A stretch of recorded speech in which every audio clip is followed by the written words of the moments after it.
Վրամի ուղեղումը հագնանում է վտանգի ազդանշանը, նա սարսափով գիտակցում է, որ իրավիճակը դուրս է եկել վերահսկողությունից, նա հասկանում է, որ եթե Հայկն ու Նարեն հիմա այս խառնաշփոթի մեջ գոնե մեկ ակնթարթ,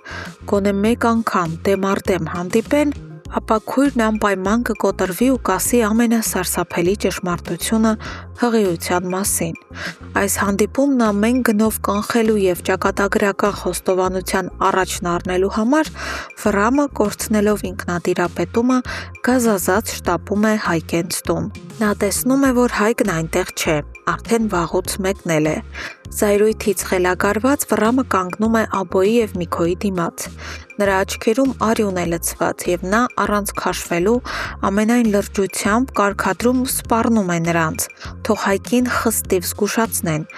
որ եթե նա հանկարծ փորձի հետ վերադառնալ ու գոնե մեկ անգամ հայտնվել Նարեի ճանապարհին, ապա ինքը վայրկյան անգամ չի տատանվի ու սեփական ձեռքերով կսպանի նրան։ Սակայն Աբոն ու Միքոն այն մարդիկ չեն, ում կարելի է վախեցնել դատարկ սպառնալիքներով։ Նրանք աներեր կանգնում են Վրամի դեմ և տալիս են այնպիսի կոշտ ու արժանի պատասխան, որը հասկացնում է Հայկի թիկունքն ամուր է և իրենք ոչ մի միլիմետր չեն նահանջելու։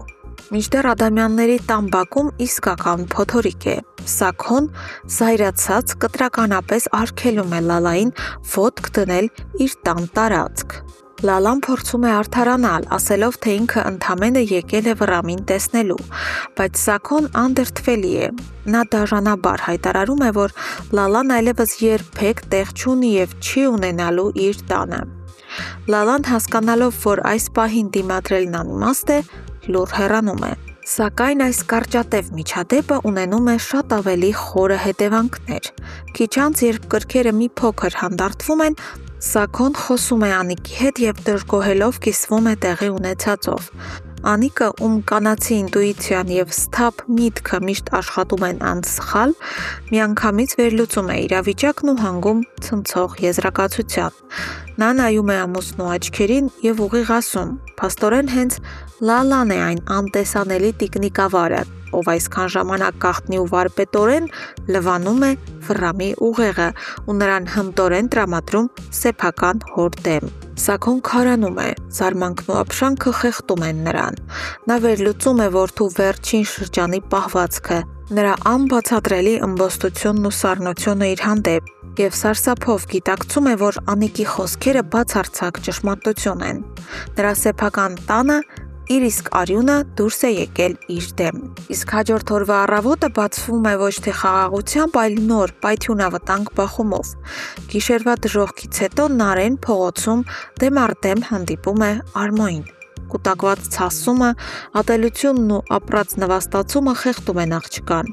Անտեսելով անցորդների զարմացած հայացքները, Նարեն մոտենում է և փողոցի մեջտեղում իր ողջ ուժով ապտակում Արմոյին։ Ապտակի ուժգին ձայնը խախտում է լռությունը։ Նարեն զզվանքով ու ցասումով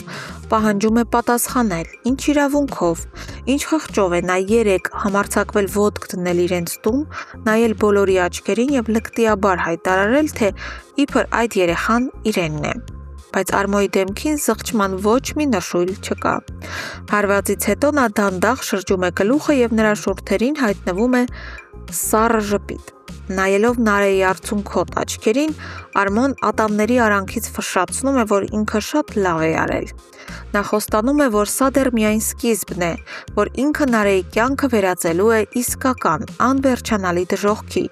և որ աղջիկը դեռ արյան արցունքներ է լացելու ու դառնորեն զղջալու իր յուրաքանչյուր քայլի համար։ Սիրելի հետևորդներ, իրադարձությունները ստանում են գլխապտույտ և վտանգավոր զարգացում։ Ինչ եք կարծում,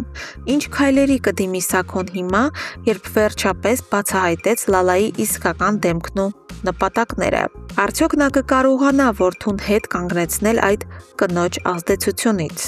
Անպայման գրեք ձեր կանխատեսումներն ու կարծիքները մեկնաբանություններում։ Մենք ուշադիր հետևում ենք ձեր բոլոր վերլուծություններին։